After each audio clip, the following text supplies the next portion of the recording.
अब इस वीडियो में हम लोग प्रत्यावर्ती वोल्टेज तथा प्रत्यावर्ती धारा का समय के साथ ग्राफ समझते हैं। तो देखिए यहाँ पर हम लोग पढ़ चुके हैं कि जो कुंडली जब किसी एक समान चुंबकीय क्षेत्र में घूमती है तो उसके सिरों पर जो प्रेरित विद्युत वाहक बल होता है वो इस फार्मूले सूत्र के अनुसार बदलता है, यानी समय के साथ बदलता है। और हम लोगों ने और फिर धारा के लिए देखा I बराबर तो I not sine omega T, यानी जैसे वोल्टेज बदल रहा है वैसे ही धारा भी बदलने में लगी हुई है। तो इनके लिए अब हम लोग प्रत्यावर्ती वोल्टेज व प्रत्यावर्ती धारा ये जो फार्मूले लिखे हैं E बराबर E not sine omega T और I बराबर I not sine omega T, ये किसी क्षण टी पर प्रत्यावर्ती वोल्टेज और प्रत्यावर्ती धारा के मान है। तो इन समीकरणों को हम लोग तात्क्षणिक मान कहा जाता है। वोल्टेज और धारा का तात्क्षणिक भी लिखते हैं कुछ किताबों में, तात्कालिक या तात्क्षणिक मान बोला जाता है।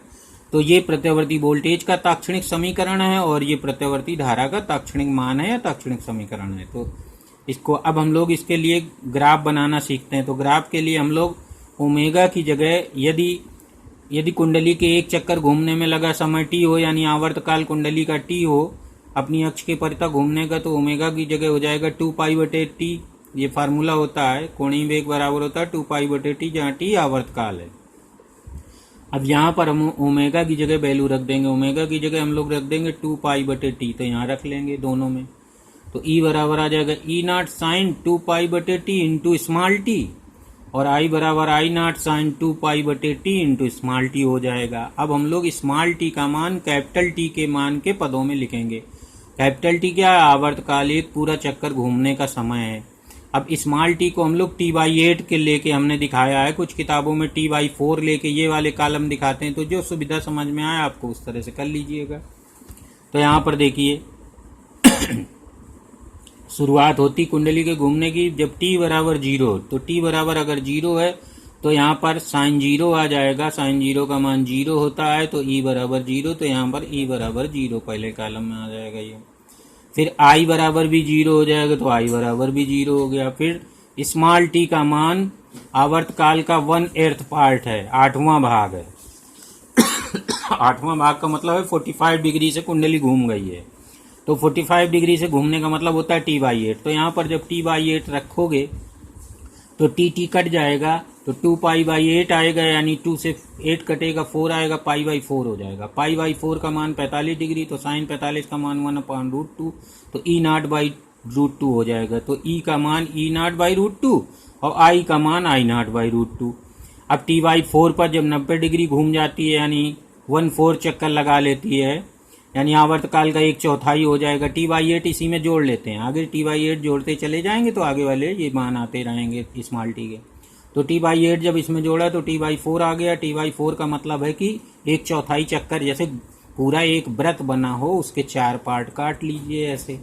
तो यहाँ से यहाँ पर आए 1/4 90 डिग्री का, और फिर उसके बाद 180 डिग्री, फिर उसके बाद ऐसे चलता है। तो यहाँ पर यह आ जाएगा। अब ये वैल्यू सब रख लेंगे यहाँ पर, और इन वैल्यूज के कैपिटल टी तक वैल्यू बनाएंगे, यहाँ तक कैपिटल टी तक। तो कुछ किताबों में 4 ही वैल्यू हैं, T/4 0 है, T/4 की, T/2 की, और 3T/4 की और T की। तो एक पूरे आवर्तकाल एक चक्कर के लिए बना लेते हैं। तो हम लोग यहाँ पर थोड़ा हमने T/8 लेके बना लिया, तो इतने। अब इसको हम लोग ग्राफ में E व I का T के साथ ग्राफ बनाएंगे। तो ये यहाँ पर एक्स अक्ष की तरफ हम लोग टाइम टी ले लेंगे कैपिटल टी के पदों में। कैपिटल टी आवर्तकाल है, तो T/8, फिर बीचों बीच में T/4, फिर 3T/8, T/2 हो जाएगा, 5T/8 हो जाएगा, 3T/4, 7T/4 और ये पूरा T हो जाएगा। इस तरह से हम लोग यहाँ पर टाइमिंग लिख लेंगे।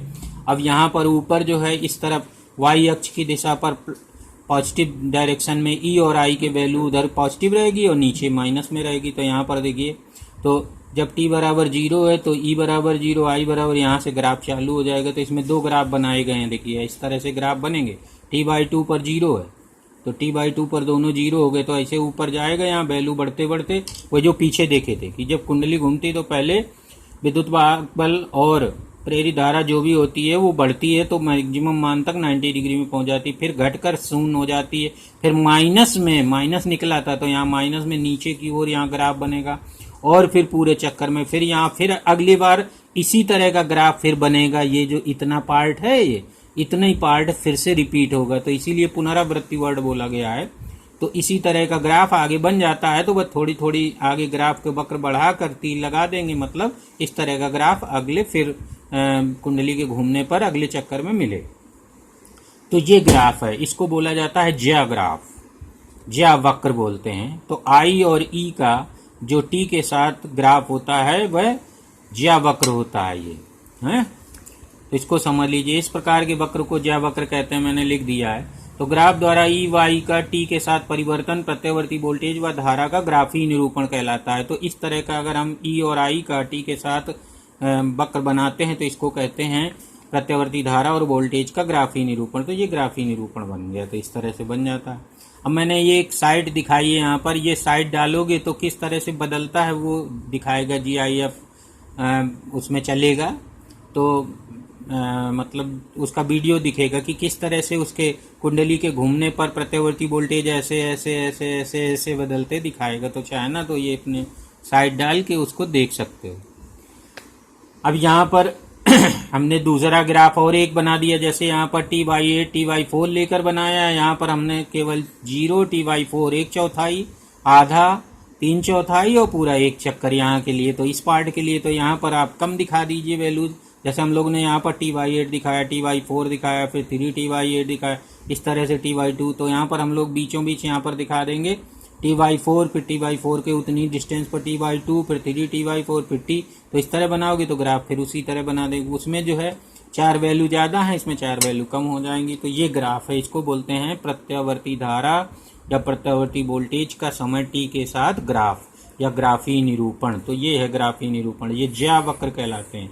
इस तरह के वक्र ज्या वक्र। इसमें जो है इसी तरह का वक्र फिर से आगे कुंडली के घूमने पर मिलेगा, यानी हर चक्कर में यहाँ से लेकर यहाँ तक का ये जो वक्र का पार्ट है ये आधा ऊपर आधा नीचे इसी तरह का वक्र हर बार मिलता जाएगा। तो यही उसमें लिखा है कि वोल्टेज की पुनरावृत्ति हो अगर ऐसे वोल्टेज की, तो उसको बोलते हैं प्रत्यावर्ती वोल्टेज।